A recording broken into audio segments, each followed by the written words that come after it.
عبادت کرتے ہیں، اللہ کی نہیں، غیر کی عبادت کرتے ہیں، تم ان کو برا بھلا مت کہو۔ اگر تم ان کو برا بھلا کہو گے تو کیا ہوگا؟ فَيَسُبُّ اللَّهَ عَدْوًا بِغَيْرِ عِلْمٍ، تو وہ دشمنی میں اور جہالت کی وجہ سے تمہارے رب کو، تمہارے اللہ کو گالی دیں گے۔ قرآن میں پابندی لگا دی ہے، کسی کے بزرگوں کو برا نہیں کہہ سکتے ہو آپ، کسی کی مذہبی کتاب کو چلانے کا حق نہیں ہے، کسی بھی مذہبی پیشوا کو میرے بھائیو آپ برا بھلا نہیں کہہ سکتے ہیں۔ فرمایا تم دوسروں کے بزرگوں کی عزت کرو تاکہ وہ تمہارے بھی بزرگ کی عزت کرے۔ ہمیں عزت کرنا ہے، احترام کرنا ہے۔ احترام ایک الگ چیز ہے، احترام کا معیار یہ نہیں ہے کہ ہم اس کے سامنے سر جھکا دیں۔ احترام اور عزت ایک الگ چیز ہے، لیکن احترام کا مطلب یہ نہیں ہے کہ ہم کسی کی عبادت کریں۔ ایک دائرہ ہے احترام کا بھی، ہم شریعت کے ہر اس دائرے پر عمل کریں گے جو احترام کا دائرہ شریعت نے ہمیں بتایا ہے۔ میرے پیارے ساتھیوں، تو یہ اسلام نے ہمیں بتایا ہے اماطۃ الاذى عن الطریق، راستے سے تکلیف دہ چیز کو ہٹا دینا بھی یہ ایمان کا ایک حصہ ہے۔ دو چیزوں پر روشنی پڑ گئی ہے، تھوڑی سی تیسری چیز کی طرف ہم آپ کو لانا چاہتے ہیں۔ والحیاء شعبۃ من الایمان، حیا بھی ایمان کا ایک شعبہ ہے، اس کو الگ سے بیان کیا ہے رسول نے۔ حیا پر کچھ بولنے سے پہلے بخاری کی ایک حدیث آپ کے سامنے رکھ دیتا ہوں۔ نبی اکرم نے بہت بڑی بات کہہ دی۔ اس حدیث کے ٹکڑے سے جو واقف ہوگا وہ اچھی طریقے سے سمجھ جائے گا کہ اللہ کے رسول صلی اللہ علیہ وسلم نے اس جملے میں کیا کہتے ہیں۔ آپ نے فرمایا اِذَا لَمْ تَسْتَحِي فَافْعَلْ مَا شِئْتَ، حدیث کا چھوٹا سا ٹکڑا ہے۔ آپ نے فرمایا اگر تو شرم نہیں کرتا، اگر تیرے اندر سے شرم و حیا نکل چکی ہے، اگر تیرے اندر شرم و حیا نہیں، فَافْعَلْ مَا شِئْتَ، تو جو تیرا جی چاہے وہ، جو تیرا جی چاہے وہ کر کا مطلب جس کے اندر سے شرم و حیا ہی نکل گئی اس سے کچھ بھی امید کی جا سکتی ہے کہ وہ کچھ بھی کر سکتا ہے۔ آپ کے اندر سے شرم و حیا نکل جائے، آپ یہیں پر گالی کرنا شروع کر دو گے۔ جرجیت صاحب کے اندر سے ابھی شرم و حیا نکل جائے، جرجیت صاحب ابھی کپڑا اتار کے یہاں پھینک دیں۔ حدیث کے اس ٹکڑے سے آپ اندازہ لگا سکتے ہیں اِذَا لَمْ تَسْتَحِي فَافْعَلْ مَا شِئْتَ، اگر شرم و حیا تمہارے اندر سے نکل گئی نہیں ہے تو پھر جو تیرا جی چاہے وہ کر۔ اسلام کے احکامات پر عمل تو وہ کرے گا جو شرم آئے جس کے اندر ہو۔ عبداللہ ابن مسلمہ کا نبی رحمت اللہ علیہ جلیل القدر محدث گزرے ہیں، اور محدث ہی نہیں،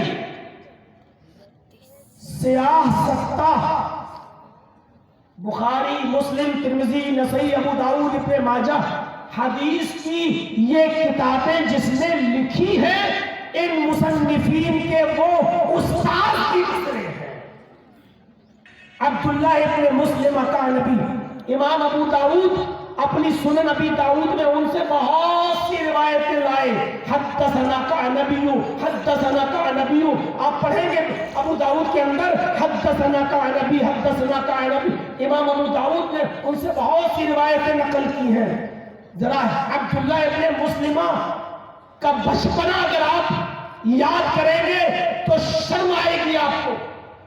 بڑے نٹکھٹ تھے، بڑے شیطان تھے، بڑے سرکش تھے، جیسے آج کل گنڈے لوگ ہوتے ہیں چھچورے قسم کے، یہ بھی بالکل گنڈے اور چھچورے قسم کے تھے۔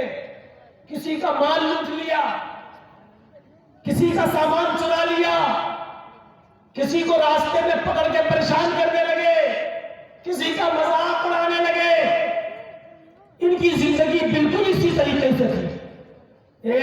مرتبہ امام شعبہ رحمت اللہ علیہ اپنے گھوڑے پر سوار ہو کر گزر رہے تھے. سنیے گا, امام شعبہ رحمت اللہ علیہ اپنے گھوڑے پر کہیں سے سوار ہو کر گزر رہے تھے کہ کانبی نے, عبداللہ ابن مسلمہ نے ان کے گھوڑے کی لگام پکڑ لی اور لگام پکڑ کے مذاق کرنے لگے اور ان کو چھیڑنے لگے اور ازراہ تمسخر, ازراہ مذاق ان سے کہنے لگے حدیث کی حدیث ہے. اے امام شعبہ کوئی حدیث سناؤ, کوئی حدیث سناؤ. یہ بالکل ایسے ہی جیسے کوئی شرابی اور جواری لڑکا راستے میں مذاق کر کے کہے اے ججیس, تقریر کرو, ذرا تقریر کرو, مطلب مذاق میں. بالکل یہی انداز تھا عبداللہ ابن مسلمہ کا امام شعبہ سے. گھوڑے کی لگام پکڑ کے کہنے لگے اے امام شعبہ حدیث حدیث, کوئی حدیث سناؤ. امام شعبہ کہتے ہیں چلو میاں چھوڑو گھوڑے کی لگام, کیا تم حدیث سنو گے؟ حدیث سننے کے لائق تو بن جاؤ پہلے, چلو. اب گنڈا آدمی کیا ہوتا ہے, جب اس کی بات نہیں مانو گے تو اور بگڑ جائے گا. سنا رہے کہ نہیں سنا رہے؟ مجھے سننا ہے, نہیں سناتے ہو تو آگے بڑھ کے دیکھو, میں تمہارے ساتھ برا سلوک کروں گا. امام شعبہ سمجھ گئے ضدی ہے, سرکش ہے, شیطانی عمر گزری ہے. تو کہنے لگے کہ اچھا حدیث سنو گے؟ کہا سنو حدیث. تو امام شعبہ نے یہی حدیث سنائی اور حدیث سناتے ہوئے فرمایا حدثنا احمد بن یونس عن زہیر قال حدثنا منصور عن ربعی بن حراش قال حدثنا ابو مسعود عقبة رضی اللہ تعالی عنہ قال قال رسول اللہ صلی اللہ علیہ وسلم اذا لم تستحی فافعل ما شئت. اللہ کے اس بندے نے کس دل سے وہ حدیث سنائی ہوگی, کس دل سے یہ حدیث سنائی ہوگی کہ ہم سے بیان کیا احمد ابن یونس نے, وہ روایت کرتے ہیں زہیر سے, انہوں نے فرمایا ہم سے بیان کیا, ہم سے روایت کیا. ابو مسعود نے, منصور نے, وہ روایت کرتے ہیں ربیع ابن حراش سے, انہوں نے فرمایا کہ ہم سے بیان کیا ابو مسعود عقبہ رضی اللہ تعالیٰ عنہ نے, انہوں نے کہا کہ اللہ کے رسول نے فرمایا اذا لم تستحی فافعل ما شئت, جب کسی کے اندر سے شرم و حیا نہیں نکل جاتی ہے تو اس کا جو دل چاہتا ہے کرتا ہے, تو بھی کر. جب تیرے اندر شرم و حیا نہیں رہی تو تو جو تیرے دل میں آئے گا وہ کرے گا. اللہ کے اس بندے نے, امام شعبہ نے کس دل سے یہ حدیث سنائی تھی, اس کے دل کو چبھ گئی. اور عبداللہ ابن مسلمہ نے ان کے گھوڑے کی لگام کو چھوڑا اور کہا اے امام شعبہ, ابھی تک تو میں آپ سے مذاق کر رہا تھا, ابھی تک تو میں آپ سے دل لگی کر رہا تھا, لیکن آج سے میرا مذاق ختم, آج سے میری دل لگی ختم. اور یہی سے اس کی زندگی میں انقلاب آیا, یہی سے اس کی زندگی چینج ہوئی. اور عبداللہ ابن مسلمہ اتنے بڑے محدث بنے, صرف محدث ہی نہیں بلکہ سیاست لکھنے والے مصنفین کے استاد بھی بن گئے. میرے پیارے ساتھیوں, حدیث سننے کے لیے اور اپنے آپ کو بدلنے کے لیے پوری رات کا جلسہ ضروری نہیں ہے. ایک حدیث بھی انسان کے دل کو جھنجھوڑ دیتی ہے, اور ایک حدیث سننے کے بعد بھی انسان اپنے آپ کو چینج کر لیتا ہے اور اپنے آپ کو بدل دیتا ہے, اپنے اندر چینجنگ لے آتا ہے, اپنے اندر تبدیلی لے آتا ہے. اللہ کے اس بندے نے کس دل سے حدیث سنائی کہ امام شعبہ کی زبان سے نکلے ہوئے حدیث کے اس الفاظ نے عبداللہ ابن مسلمہ کا نبی کی زندگی کو بدل دیا, اور وہ سیاست کے مصنفین کے استاد کہلانے لگے. میرے بھائیوں, شرم و حیا بہت ضروری ہے ہماری اور آپ کی زندگی میں. شرم و حیا کا تعلق مردوں سے بھی ہے, مردوں سے بھی. آئیے ذرا مسلم شریف کی ایک حدیث میں آپ کے سامنے رکھتا ہوں. اس کو امام مسلم کتاب فضائل الصحابہ کے اندر نقل کرتے ہیں حضرت عثمان کی مناقب کو بیان کرتے ہوئے حدیث لائے ہیں ایک مرتبہ اللہ کے نبی جناب محمد رسول اللہ صلی اللہ علیہ وسلم اپنے گھر میں لیٹے ہوئے تھے، ان کی بیوی عائشہ موجود تھی اور آپ کا سطر ڈھکا ہوا تھا. سطر تو چھپا تھا، مرد کا سطر ناف سے لے کر گھٹنے تک ہے، اتنا ڈھکا ہوا تھا. لنگی پہنے ہوئے تھے تو گھٹنے تو ڈھکے تھے اللہ کے نبی تھی، لیکن بیچ سے لنگی تھوڑی کھلی تھی، ایسے گھٹنے ڈھکے تھے، سطر ڈھکا ہوا تھا. اما عائشہ بیٹھی تھی، بیوی تھی. تھوڑی دیر کے بعد دروازے پہ دستک ہوئی. مسلم شریف کی حدیث کے الفاظ، دروازے پہ دستک ہوئی. اما عائشہ نے بڑھ کے دروازہ کھولا، دیکھا کہ ابو کھڑے ہیں، ابو بکر صدیق رضی اللہ تعالی.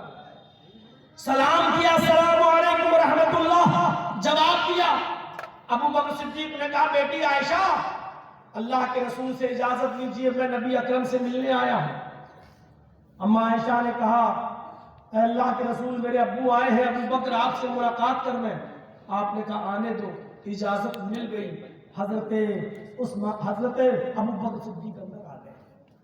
ذرا غور سے سنیے گا. بیٹھ گئے. اللہ کے رسول لیٹے رہے. آپ کی لنگی گھٹنوں سے نیچے رہی اور بیچ سے کھلی تھی، وہ کھلی رہی. کچھ دیر گفتگو ہوئی. اس کے بعد تھوڑی دیر کے بعد پھر دروازے کو دستک ہوئی. اب ابو بکر صدیق گئے، دروازہ کھولا تو سامنے عمر فاروق کھڑے ہیں. سلام کیا، جواب دیا. کہا اجازت دیجیے میں اللہ کے رسول سے ملنے آیا ہوں. اللہ کے نبی نے فرمایا عمر کو بھی اجازت ہے، اندر آنے دو. جب عمر فاروق بھی آئے تو عمر فاروق رضی اللہ تعالیٰ عنہ بھی بیٹھے رہے اور اللہ کے نبی صلی اللہ علیہ وسلم ان کو دیکھ کر بھی لیٹے رہے. آپ کی لنگی گھٹنوں سے نیچے ہی رہی لیکن بیچ سے کھلی تھی، وہ کھلی رہی. تھوڑی دیر کے بعد پھر دروازے پہ دستک ہوئی. ابو بکر صدیق نے دوبارہ دروازہ کھولا تو سامنے عثمان غنی کھڑے ہیں. سلام کیا، جواب دیا. فرمایا آئے ابو بکر اللہ کے رسول سے اجازت لیجیے، میں اللہ کے نبی سے ملنے آیا ہوں. ابو بکر صدیق آئے، فرمایا عثمان غنی اجازت لے رہے ہیں، گھر میں اندر آنے کی اجازت مانگ رہے ہیں. آپ نے فرمایا ابھی ان کو باہر روکے رہو، ابھی ان کو اندر مت آنے دو، باہر روکے رہو. اس کے بعد آپ نے اپنی لنگی کو نیچے کیا، سمیٹا، جو بیچ سے کھلی ہوئی تھی آپ نے اس کو پیروں سے پیر دونوں ملایا، لنگی کو نیچے کیا اور آپ نے اپنے آپ کو سمیٹا اور اٹھ کر بیٹھ گئے. آپ نے اپنا کپڑا بالکل صحیح کر لیا. اس کے بعد میں فرمایا عثمان غنی کو اندر آنے کی اجازت دو. اب عثمان غنی آئے. جب تک عثمان غنی اللہ کے نبی کے پاس بیٹھے رہے، اللہ کے نبی بھی بیٹھے رہے. جب یہ تینوں لوگ چلے گئے، ابو بکر بھی، عمر فاروق بھی، عثمان غنی بھی، تو حضرت عائشہ صدیقہ نے پوچھا اللہ کے رسول عجیب بات، میں آپ کے پاس بیٹھی تھی، آپ لیٹے رہے، میرے باپ ابو بکر آئے، آپ لیٹے رہے، عمر آئے، آپ لیٹے رہے، اللہ کے نبی صلی اللہ علیہ وسلم آپ نے سب سے بیٹھ کر بات کی. آپ کی لنگی گھٹنوں سے نیچے تھی لیکن بیچ سے کھلی ہوئی تھی. آپ نے سب سے ایسے ہی کلام کیا اور لیٹ کر گفتگو کی. لیکن جب عثمان غنی آئے، آپ نے ان کو اندر آنے کی اجازت دینے سے پہلے آپ نے لنگی نیچے کی، آپ نے اپنے پیروں کو سمیٹا، آپ اچھی طریقے سے بیٹھ گئے، آپ نے اپنے کپڑے کو سنبھالا.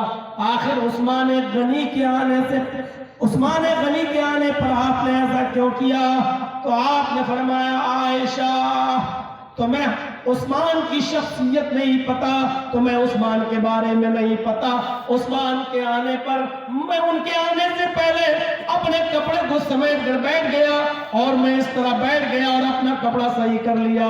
ارے عثمان وہ شخصیت ہے، عثمان وہ ہستی ہے کہ اس کو دیکھ کر آسمان کے فرشتے بھی حیا کرتے ہیں، اس کو دیکھ کر آسمان کے فرشتے بھی حیا کرتے ہیں. تو پھر میں حیا کیوں نہیں کروں؟ اس لیے جب عثمان آئے تو میں زیادہ حقدار تھا کہ میں عثمان سے حیا کروں. اس لیے حضرت عثمان کو کامل الحیا بھی کہا جاتا ہے اور کامل الایمان بھی کہا جاتا ہے. یہ دونوں ان کے لقب تھے، کامل الحیا اور کامل الایمان. میرے بھائیوں غور کرو، حضرت عائشہ سے کہنا عائشہ عثمان وہ معمولی ہستی نہیں ہے، عثمان وہ ہے جس کو دیکھ کر آسمان کے فرشتے بھی حیا کرتے ہیں، تو میں کیوں نہیں حیا کروں؟ میرے بھائیوں حیا کا تعلق صرف عورتوں سے نہیں ہے کہ عورتیں ہی حیا کریں، حیا کا تعلق مرد سے بھی ہے. اللہ کے رسول بھی کنواری لڑکی سے زیادہ شرمیلے تھے، کنواری لڑکی سے زیادہ باحیا تھے. حدیث کی کتابیں پڑھیں گے تو آپ کو پتا چلے گا کہ اللہ کے رسول بھی بڑے شرمیلے تھے اور کام ایک کنواری لڑکی سے بھی زیادہ حیا آپ کے اندر موجود تھی. حیا ایمان کی ایک شاخ جو ہونا چاہیے. ہاں یہ الگ بات ہے کہ اس کا تعلق صنف نازک سے ہماری ماں بہنوں سے کچھ زیادہ ہے، ان کے اندر حیا کا پہلو کچھ زیادہ ہونا چاہیے. اور کیوں نہیں ہو کہ اللہ تبارک و تعالیٰ نے حیا ان کے اندر کوٹ کوٹ کے بھری ہے اور رکھی ہے. آج چاروں طرف ارجانیت کا بازار ہے، جہاں دیکھو آج حیا عورتوں کے اندر سے بھی اڑ چکی ہے. اگر نقاب بھی لگے ہیں تو دال منڈی چلے جاؤ، نقاب چہرے کھلے ہوئے نظر آئیں گے. چہرہ صرف جسم پر نقاب اور چہرہ کھلا رہے. میرے بھائیوں آپ جگہ جگہ دے سکتے ہیں بے شرمی و بے حیائی اور حیا کا اٹھتا ہوا جنازہ. آپ حیا کا اندازہ اس بات سے لگا سکتے ہیں کہ اللہ کے نبی صلی اللہ علیہ وسلم نے عورتوں کو مسجد میں نماز پڑھنے آنے کی اجازت تو دی ہے. عورتیں مسجد میں نماز تو پڑھ سکتی ہیں، اجازت بھی ہے، بلکہ اللہ کے رسول کا یہ فرمان بھی ہے لا تمنعوا اماء اللہ ان یصلین فی المسجد. اگر اللہ کی بندیاں مسجد میں نماز پڑھنے کے لیے آنا چاہیں تو تم ان کو مت روکو، نہ روکو. یعنی کسی شوہر کو یہ حق نہیں ہے کہ اپنی بیوی کو مسجد میں نماز پڑھنے آنے سے وہ روکے. اجازت ہے، عورت مسجد میں آ سکتی ہے، نماز پڑھ سکتی ہے، لیکن اس کے باوجود اللہ کے نبی جناب محمد رسول اللہ عورت کو یہی حکم دے رہے ہیں کہ عورتوں کا گھر میں نماز پڑھنا ان کا مسجد میں نماز پڑھنے آنے سے زیادہ افضل ہے، صرف اسی لیے کہ عورتوں کی شرم و حیا برقرار ہے. عورتوں کا گھر میں نماز پڑھنا، اور ایک حدیث میں بھی تفصیل کا گھر کے آنگن میں نماز پڑھنا، گھر میں بھی نہیں پورے گھر میں جا. عورت کا گھر کے آنگن میں نماز پڑھنا، اور آنگن سے بہتر ہے کہ گھر کے صحن میں نماز پڑھنا، صحن سے بھی زیادہ بہتر ہے عورت کا گھر کے برآمدے میں نماز پڑھنا، اور برآمدے سے بھی زیادہ بہتر ہے کہ عورت کا اپنے گھر کے کمرے میں نماز پڑھنا، یہ زیادہ بہتر ہے. اتنی پابندی ذرا غور کرو، صرف اس لیے کہ جتنا تم مردوں کی نظروں سے دور رہے گی اتنا ہی زیادہ اس کے لیے بہتر ہے. اور یہ اس زمانے میں اللہ کے نبی صلی اللہ علیہ وسلم فرما رہے ہیں جس زمانے میں خود اللہ کے نبی مسجد میں نماز پڑھایا کرتے تھے اور عورتیں آپ کے پیچھے نماز پڑھا کرتی تھی. کون نہیں چاہے گا کہ نبی کے پیچھے نماز پڑھے؟ کس کی تمنا نہیں ہوگی؟ ارے ایک سعودی عرب کے جب امام چلے آتے ہیں تو ان کے پیچھے نماز پڑھنے کے لیے تو عورتوں کا انتظام نہیں بھی ہوتا ہے، تو عورتیں چلی آتی ہیں اور ان کے لیے باقاعدہ الگ انتظام کرنا پڑتا. اب آ گئی ہے تو ان کو کہاں سے بھگایا جائے؟ جب سعودیہ کے امام کے پیچھے نماز پڑھنے کے لیے آپ انتظام کرتے ہیں تو سوچو نبی کے پیچھے نماز کون نہیں پڑھنا چاہے گا؟ کون مرد اور کون عورت ایسی ہوگی؟ اور وہ زمانہ بھی فتنے کا زمانہ نہیں، لیکن اس کے باوجود اللہ کے نبی صلی اللہ علیہ وسلم عورتوں سے کہہ رہے ہیں کہ عورتوں کا گھر میں نماز پڑھنا، گھر سے بہتر ہے صحن میں نماز پڑھنا، صحن سے بہتر ہے برآمدے میں نماز پڑھنا، برآمدے سے بہتر ہے کہ گھر کے کمرے کے کوٹھری کا کمرے میں نماز پڑھنا، یہ زیادہ بہتر ہے. یہ حکم ہے عورتوں کو صرف اس لیے کہ یہ جتنا مردوں سے دور رہیں گی اتنا زیادہ بہتر رہے گا. ماں بہنوں کو سوچا کبھی آپ نے یہ الگ بات ہے کہ آج بہت سے لوگ مسجدوں میں جانے ہی سے روک دیتے ہیں کہ نہیں فتنے کا زمانہ ہے. ان کو 80 گھاٹ پہ جاتی ہوئی عورتیں نہیں دکھائی دیتی ہیں, دال منڈی میں جاتی نہیں دکھائی دے رہی ہیں, ٹک ٹاک پہ جاتی ہوئی نہیں دکھائی دے رہی ہیں. سارے فتنے ان کو مسجد میں دکھائی دے رہے ہیں. یہ ایک الگ چیز ہے, لیکن ہمیں معلوم ہے عورتوں کو مسجد میں جانے کی اجازت ہے, شریعت اس کی اجازت دیتا ہے, یہ الگ مسئلہ ہے. لیکن عورتوں کو اللہ کے رسول نے گھر میں نماز پڑھنا افضل بتایا, یہ الگ مسئلہ ہے. اور سنو, اس کے باوجود اجازت ہے, آ بھی گئے مسجد میں, اب آ بھی گئی, ان کا الگ راستہ, مردوں کا الگ راستہ, ٹھیک ہے پڑھیں, کوئی حرج کی بات نہیں ہے, مردوں کا راستہ الگ, عورتوں کا الگ. لیکن اب مسجد میں آ بھی گئی ہیں تو اللہ کے نبی صلی اللہ علیہ وسلم نے اب ان کو کیا حکم دیا ہے, کیا حکم دیا ہے؟ خیر صفوف الرجال اولها وشرها آخرها. مردوں کی پہلی صف سب سے بہتر ہے اور آخری صف سب سے بری. مردوں کی پہلی صف سب سے افضل ہے. ایک حدیث کے اندر آتا ہے, اللہ کے نبی نے فرمایا اگر لوگوں تمہیں یہ پتہ چل جائے کہ پہلی صف میں نماز پڑھنے کا ثواب کتنا ہے, پہلی صف میں اگلی صف میں نماز پڑھنے کا ثواب کتنا ہے, اگر یہ لوگوں کو پتہ چل جائے تو لوگ اگلی صف میں نماز پڑھنے کے لیے لڑیں گے, جھگڑا کریں گے, قرآن اندازی کی نوبت آئے گی, قرآن اندازی کی نوبت, قرآن ڈالا جائے گا, پرچیاں پھینکی جائیں گی, جس کا نام نکلے گا وہ آگے, یعنی آگے جانے کے لیے وہ قرآن کی نوبت آ جائے گی, قرآن اندازی کی, یہ اگلی صف میں نماز پڑھنے کا ثواب. لیکن اللہ کے نبی صلی اللہ علیہ وسلم نے عورتوں کو کیا حکم دیا ہے, فرمایا خیر صفوف النساء آخرها وشرها بلوا. لیکن آئے عورتوں, تمہارے لیے سب سے پچھلی صف سب سے افضل صف ہے, سب سے پچھلی صف سب سے افضل صف ہے, اور سب سے اگلی صف تمہاری سب سے بری صف ہے. غور کرو, اگلی صف میں نماز پڑھنے کا ثواب اتنا کہ لوگ قرآن اندازی کرنے لگے, لڑنے لگے اور جھگڑنے لگے. لیکن عورتوں کو کیا حکم دیا, اب پہلے امام, پھر پہلی صف, دوسری, تیسری, چوتھی, مردوں کی صف ختم, پھر پردہ پڑا, پھر عورتیں, اور عورتوں کی بھی سب سے پچھلی صف سب سے افضل صف. کیوں؟ کیونکہ جو عورت مردوں سے جتنا دور رہے گی اتنا زیادہ اس کے لیے بہتر ہے.